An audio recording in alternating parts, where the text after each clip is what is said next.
검찰이 건설업자로부터 억대의 뇌물을 받은 혐의로 김학의 전 법무부 차관을 재판에 넘기며 수사를 마무리했습니다. 이른바 별장 성접대 논란이 불거진 지 6년여 만입니다.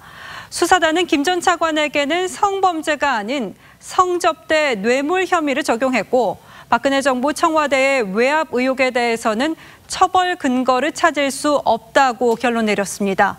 또 한상대 전 검찰총장 등 전직 검찰 고위 간부들과 건설업자 윤중천 씨와의 유착 의혹에 대해서도 수사할 단서가 없다고 밝혔습니다. 박경준 기자입니다. 검찰 수사단은 수사 개시 68일 만에 김학의 전 법무부 차관을 성범죄 대신 뇌물수수 혐의로 재판에 넘겼습니다.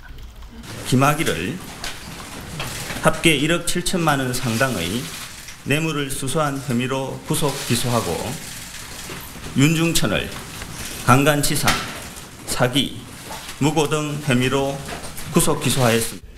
문제의 별장 동영상과 성관계 사진에도 강제성과 고의를 입증할 증거는 발견할 수 없었다는 겁니다.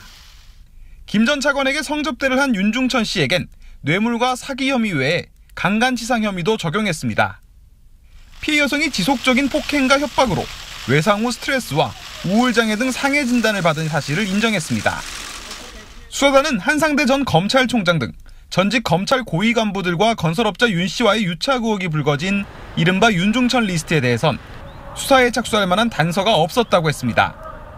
당시 검찰의 부실 수사 의혹 역시 공소시효 문제로 더 들여다볼 수 없었다고 덧붙였습니다. 또 2013년 1차 수사 당시 청와대 민정수석이던 곽상도 자유한국당 의원 등 청와대 관계자들의 경찰 인사 개입 등 수사 외압 의혹도 증거 불충분으로 불기소 처분했습니다. 곽 의원은 수사를 지시한 문재인 대통령을 비롯한 관계자들에게 법적 책임을 묻겠다고 했습니다.